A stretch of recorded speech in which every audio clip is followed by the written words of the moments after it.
अस्सलाम वालेकुम। आज की हमारी रेसिपी है मटन पाई। मटन पाई के लिए हमें चाहिए मटन के पाए, प्याज और जिंजर गार्लिक पेस्ट।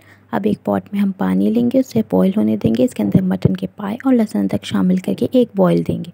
इससे मटन की जो पाई की स्मेल है वो हट जाएगी। अब इसे स्टेन कर लेंगे। एक पॉट में हम लेंगे 1 कप घी। इसके अंदर हम शामिल करेंगे प्याज हमने यहाँ 2 ली हैं। इसको हम अच्छी तरीके से प्याज को जो है वो लाइट सा गोल्डन ब्राउन होने देंगे। इसमें पाए शामिल करेंगे और इसके अंदर लहसुन अदरक का पेस्ट शामिल कर देंगे। अब इसके अंदर हम डालेंगे हाफ़ पैकेट शान पाया मसाला, जैसे कि आप देख सकते हैं। अब मैंने डाल दिया। इसके अंदर मैं 1 टेबलस्पून कश्मीरी लाल मिर्च भी ऐड करूँगी और इसके बाद थोड़ा थोड़ा पानी डालती रहूँगी।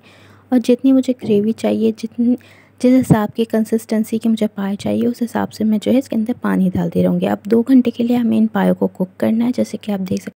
अब आ जाते हैं मटन की तरफ। इसके लिए हमने एक पैन लिया है। इसमें 2 टेबलस्पून हम ऑयल डाल रहे हैं। इसके अंदर मैं मटन ऐड करूँगी और इसको अच्छी तरीके से भूनूँगी। इसके अंदर मैं लहसुन अदरक का पेस्ट भी शामिल करूँगी ताकि मटन अच्छे से गल जाए। देख रहे हैं आप, मटन का कलर जो है चेंज हो रहा है।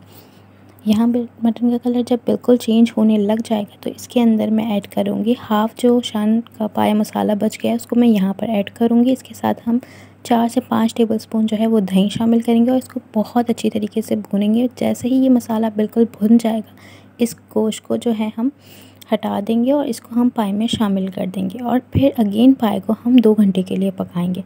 इससे यहाँ गोश्त भी गल जाएगा और पाई भी अच्छी तरीके से गल जाएंगे और कंसिस्टेंसी जो है वो पाई की बहुत ज़बरदस्त आएगी। आप देख सकते हैं ऑयल बिल्कुल ऊपर आ गया और ये पाई का फाइनल लुक है। आप इस रेसिपी को ज़रूर ट्राई कीजिएगा।